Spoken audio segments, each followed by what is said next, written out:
Assalamualaikum warahmatullahi wabarakatuh. Alhamdulillah. Alhamdulillahilladzi arsala rasuluhu bil huda wad dinil haqq liyudhhira 'alad dini kullihi walau karihal kafirun. Wassalatu wassalamu ala khairi khalqi sayyidina Muhammadin wa ala alihi wa sahbihi wa man tabi'ahu bil ihsan ila yaumiddin. Amma ba'd. Bersyukur kepada Allah dengan ucapan alhamdulillahirabbil alamin. Bersolawat kepada Rasulullah dengan berucap Allahumma sholli ala sayyidina Muhammadin wa ala alihi sayyidina Muhammad. Jamaah rahimakumullah. Alhamdulillah kita dipertemukan lagi dengan bulan Ramadan, bulan penuh ampunan, bulan penuh keberkahan. Tentunya kita semua mengharapkan bulan Ramadan bulannya kita untuk berlomba-lomba dalam kebaikan. Bulan Ramadan adalah bulan yang memberi kesempatan kita untuk berpuasa. Berpuasa yang tidak hanya berpuasa, tapi bisa menjalankan puasa yang sempurna dan diterima oleh Allah Subhanahu wa Ta'ala. Adapun amalan-amalan sunnah yang juga dikerjakan oleh Rasulullah SAW, di antaranya ada 10 amalan yang tertulis dalam kitab Nihayatus Zen karangan oleh Syekh Nawawi Al-Albani. Apa 10 amalan yang bisa kita terapkan, yang bisa kita kerjakan di bulan Ramadan di antaranya? Yang pertama adalah sahur. Jamaah rahimakumullah. Sahur perihal yang mudah untuk dilakukan. Perihal yang mudah untuk dilakukan, yang dibaliknya penuh dengan keberkahan. Hal tersebut sesuai dengan sabda Rasulullah SAW, tasakharu fa inna fis sahuri barakah. Makan sahurlah karena di dalam sahur penuh dengan keberkahan. Jadi mulai saat ini usahakan selama bulan puasa Ramadan untuk makan sahur, untuk melakukan sahur. Karena di balik sahur itu ada makna yang berlipat-lipat, yakni keberkahan. Jadi jangan sampai ada yang berpikir, saya sudah kuat bila mana saya tidak sahur. Saya sudah mampu bila mana saya tidak sahur. Karena hal itu sangat disayangkan.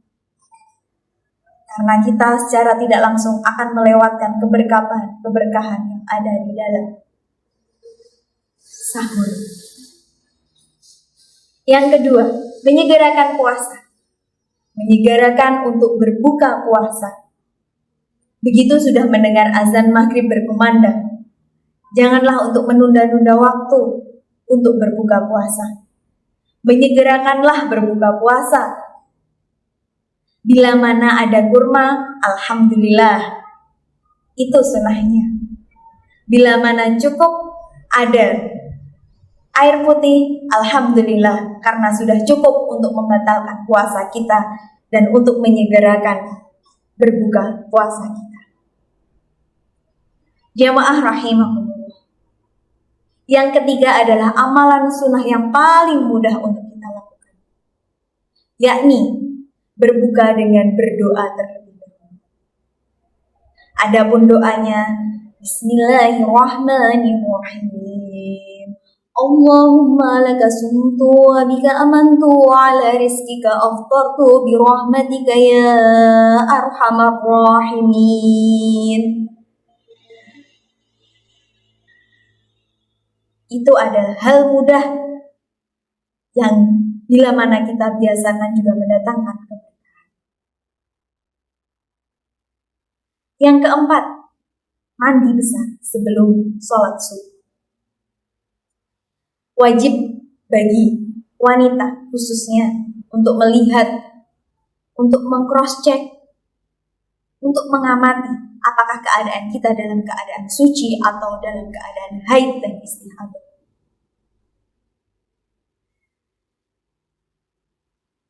untuk memastikan keadaan tubuh kita sedang suci atau tidak, alangkah lebih baiknya kita mandi terlebih dahulu sebelum sholat subuh.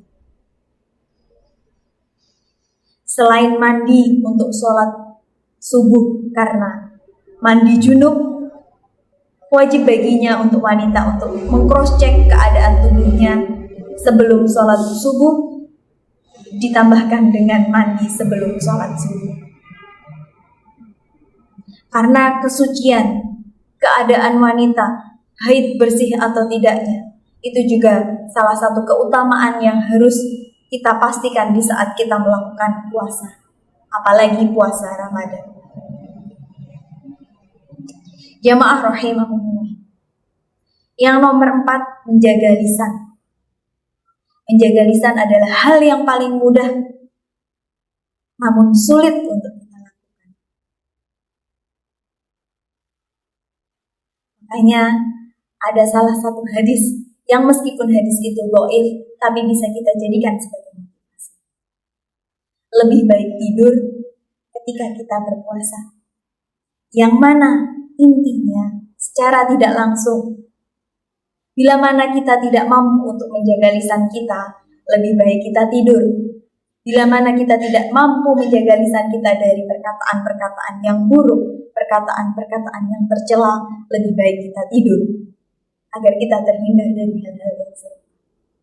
Terlebih kita sebagai wanita banyak bergibah, banyak bergosip, banyak membicarakan orang lain. Itu adalah hal yang juga sulit untuk kita lakukan. Yang keenam, menahan nafsu, khususnya bagi wanita. Salah satunya adalah nafsu untuk berbelanja berlebihan. Bulan puasa, bulan Ramadan diakhiri dengan Idul Fitri, memakai baju yang berkesan suci yang dinanti-nanti dengan pakaian baru, pakaian yang identik nyaman, bersih, namun tergantikan dengan keidentikan Idul Fitri dengan baju baru. Kita sebagai wanita harus pandai-pandai untuk memilah-milah mana yang bermanfaat, mana yang kurang bermanfaat. Di antaranya yang kurang bermanfaat adalah berbelanja berlebihan. Dan itu salah satu nafsu yang harus kita tahan, harus kita bentengi sekuat tenaga. Yang ketujuh, memperbanyak sedekah. Ramadan adalah bulannya berbagi, bulan penuh keberkahan. Tidak salahnya kita menyisihkan sedikit rezeki kita untuk berbagi kepada sesama. Sekedar menyediakan takjil di masjid-masjid, menyediakan makanan untuk berbuka di masjid bagi kaum-kaum musyafir, bagi orang-orang musyafir yang ada di dalam perjalanan, itu juga suatu keberkahan yang mudah kita lakukan. Yang kedelapan, iktikaf di masjid. Iktikaf di masjid adalah berdiam diri di dalam masjid. Hal ini khususnya bisa kita lakukan 10 hari, 10 malam terakhir bulan Ramadan untuk beriktikaf, mendekatkan diri kepada Allah Subhanahu wa Ta'ala. Yang kesembilan, menghatamkan Al-Quran. One day one juice di bulan Ramadan. Alhamdulillahirrabbilalamin. Ini juga dilakukan oleh semua jamaah yang tergabung dalam grup Hatmil Quran warga SMA 1 Ngawi. Mari kita coba, mari kita bersama-sama menyempatkan untuk membaca Al-Quran, terlebih di bulan puasa. Yang terakhir adalah menjaga istiqomah. Semoga 9 amalan-amalan yang tadi sudah disebutkan mendatangkan keistiqomahan kita, yang tidak hanya kita lakukan di bulan Ramadan, tapi juga kita lakukan di bulan-bulan berikutnya. Bismillahirrahmanirrahim. Semoga jamaah rahimakumullah warga SMA 1 Ngawi diberi keistiqomahan untuk menjalankan 10 amalan dari sunnah berpuasa yang sudah disebutkan. Cukup sekian, kurang lebihnya saya mohon maaf yang sebesar-besarnya. Insya Allah, bila mana kita niat dalam hati sepenuhnya, apa yang sesungguhnya kita anggap susah untuk kita kerjakan, kita amalkan akan menjadi mudah. Semoga Ramadan ini membawa keberkahan bagi kita semua. Amin amin ya robbal alamin. Wallahumma fiqh ila mithoriq. Assalamualaikum warahmatullahi wabarakatuh.